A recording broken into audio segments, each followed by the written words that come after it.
A Glendale man and his girlfriend have been arrested on murder charges in the death of her one-year-old son. Officers took Francisco Higuera and Maria Machado Perez into custody on Friday. They say that she ran into a CVS pharmacy with her son on Thursday and asked for help because he wasn't breathing. Paramedics took the child to Banner Thunderbird Medical Center where he was pronounced dead. Police say that the baby had injuries including broken bones and bruising. Higuera is accused of hitting the baby with a belt and throwing him in a crib. Officers say that the couple lied about what happened and say Machado Perez did nothing to prevent her son from being abused or try to get him some help. And neither of you may have any contact whatsoever with anyone under the age of 18, including your own children. Anything further on behalf of the state? ¿Algo más de parte de la Fiscalía? Nothing further from the state, Your Honor. And police say the couple has a 6-month-old child together. A judge set bond for Higuera at $1.5 million and $500,000 for Machado Perez.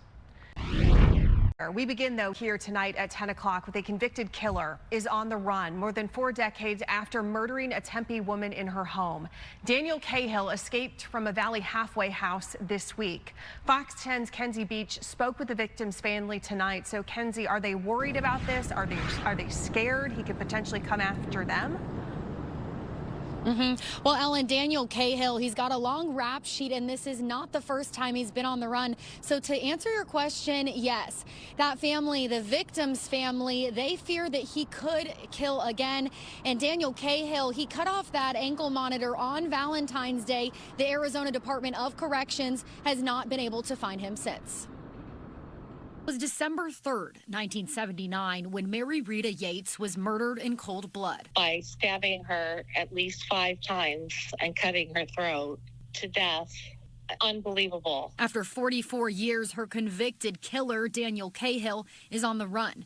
Yates' family spoke to us over the phone to protect their identity as they worry Cahill will strike again. Well, it makes me scared that I think somebody else might have to go through the pain, horror, and tragedy that we did if he commits another murder. Following Cahill's conviction, he was sentenced to 25 years to life. It said life or death as the parole date. But that wasn't the case.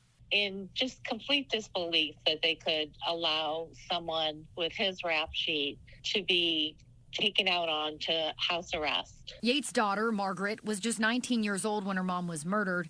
She says a vibrant and loving mom who worked at the Phoenix radio station KTAR. She was in the prime of her life. Cahill took more from the Yates family than life. The fact that she couldn't be at my wedding or at the birth of 4 of my children.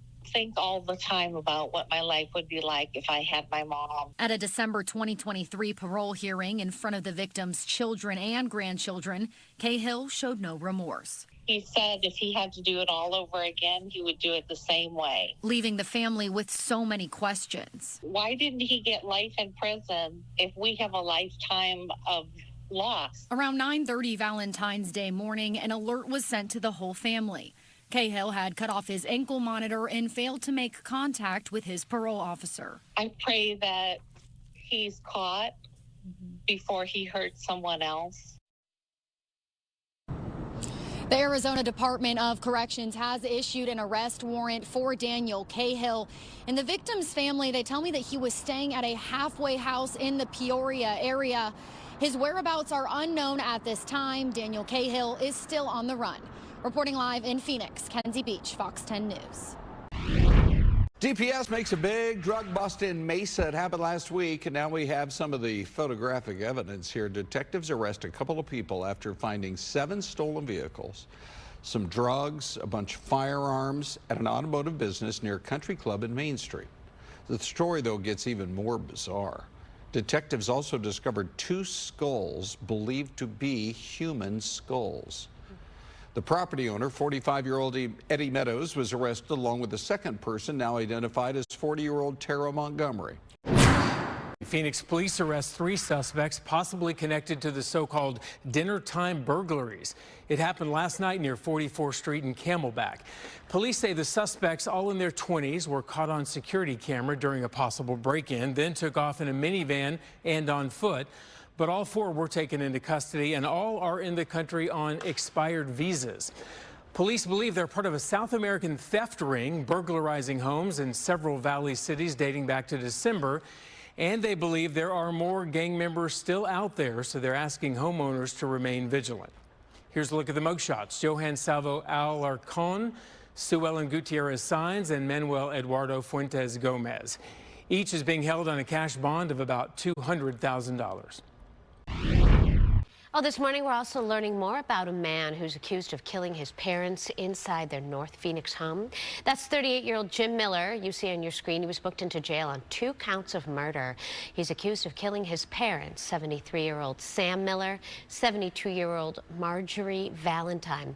According to police, Jim initially called 911, said his father shot and killed his mother and then himself at their home near 32nd Street and Bell Road. Court documents show that he admitted to shooting his parents, though. He told detectives he has a history of mental illness, including schizophrenia. He's also been diagnosed as bipolar. He also has drug use and admitted that he used meth the night he killed his parents.